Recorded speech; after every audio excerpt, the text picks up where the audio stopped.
तुमचा अधिकार आहे. उदय सामंतांच्या विरुद्ध तगडा उमेदवार शोधण्याची मोहीम सर्वच पक्ष करतात. उदाहरणार्थ उद्धव बाळासाहेब ठाकरे गटाचे मिलिंद नार्वेकर आले होते. त्यांनी सांगितलंय की या विधानसभा मतदारसंघात उदय सामंतच्या विरोधात तगडा. मिलिंद नार्वेकर राहायला कुठे होते? उपचार रूम मध्ये इथेच होते का? पालकमंत्र्यांच्या सूट मध्येच ते होते, ह्याच्यातच ओळखा ना.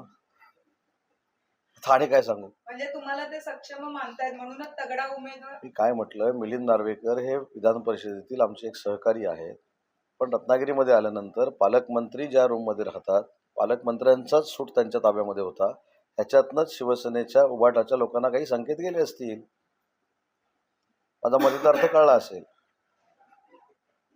मातोश्रीच्या अतिशय जवळच्या माणसाला माझ्या मतदारसंघामध्ये येऊन उमेदवार शोधावा लागतो, ह्याच्यात माझा विजय जडलेला आहे. आणि बरं ते कुठं शोधतायत येऊन, कुठं मुलाखती घेत आहेत, जो पालकमंत्र्यांसाठी बनवलेला सूट आहे त्याच्यामध्ये.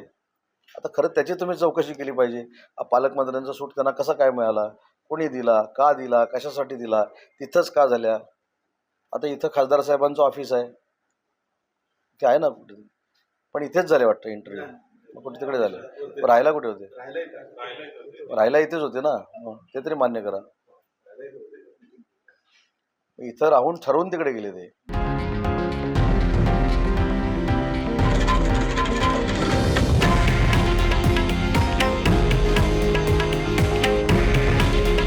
हे आहे देशातील नंबर 1 न्यूज नेटवर्क आणि आपण पाहत आहात TV9 मराठी.